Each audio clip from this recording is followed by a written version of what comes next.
I have to say, I'm honored to be here, grateful to be here. Carrie, you inspire me as a leader. And Brandon, I love working with you. Fatakam, I really wish you good luck. I'm confident you'll get your PR and that you bring your life partner over. And Vivek, a heartfelt mazel tov on your valedictorian status. So really lovely. But this is the power of change. This is the power of community. So for those of you who I have not yet met, my name is Nathan Ladovsky, and I'm here tonight as a proud volunteer, community member, and advocate for Ve'ahavta. My day job entails serving soup, salads, spreads, taking care of people, and spreading a little bit of love as the fourth generation operator of United Bakers. And I'm a strong believer in the power of service, and that's what I want to share with you tonight. As part of my education, I was fortunate enough to attend the Cornell School of Hotel Administration, where every day I'd walk under a plaque that hangs above one of the main staircases with a quote from the legendary hospitalier E.M. Statler, and it read, "Life is service.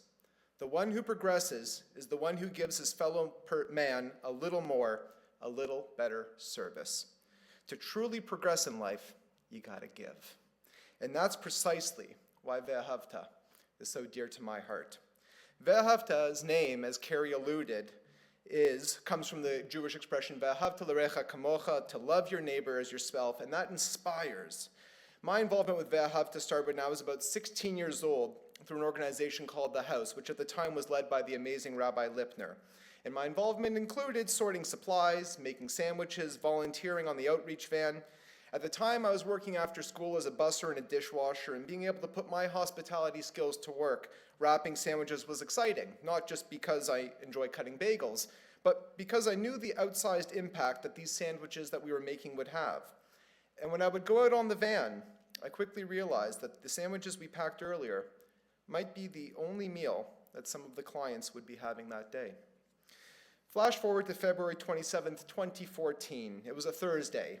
The low was -19 and the high was -10. It was freezing cold. My father, Philip, my Aunt Ruthie, and I piled into the Dodge Caravan outreach van with the Ve'ahavta outreach worker and hit the road.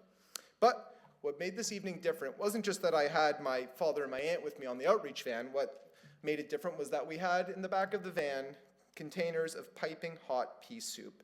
We were determined to perpetuate the social media Pay It Forward initiative called Feed the Deed, and decided no better partner to work with than Ve'ahavta. We saw, and we continue to see, Ve'ahavta as an organization that has a direct impact on the community it serves, and it's an action-oriented organization focused on solving the logistical problems in a practical way. And on that day, the problem we had to solve was, how do we keep the soup hot on one of the coldest days of the year? As we went stop to stop, word got out amongst the clients that we even had people anticipating our arrival as we got to later stops. When you volunteer with Ve'ahavta, you never know who your service is going to impact and what their story or history is. As we arrived at one of the later stops at Peter and Richmond, one man in particular, his name was Yaakov, started speaking Hebrew to us.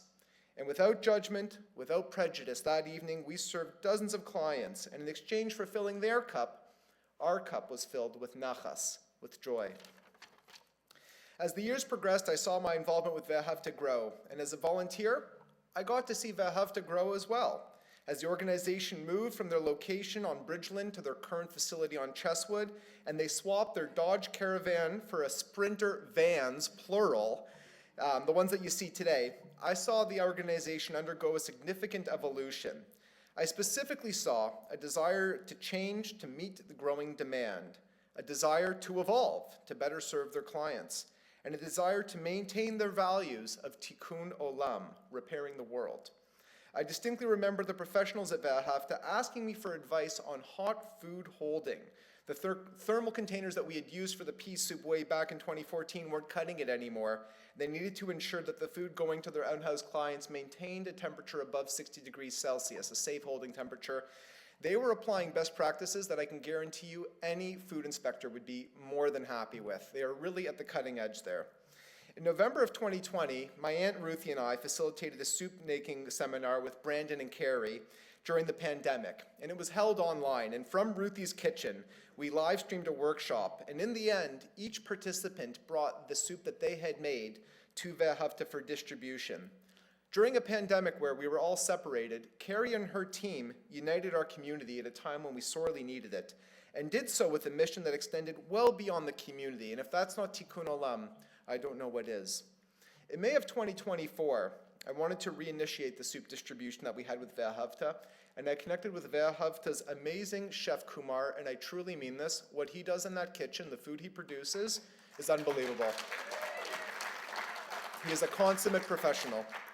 We began donating 80 liters of soup a month, and I'm proud to share that as of just recently, we're just shy of 1,000 liters of soup through this partnership.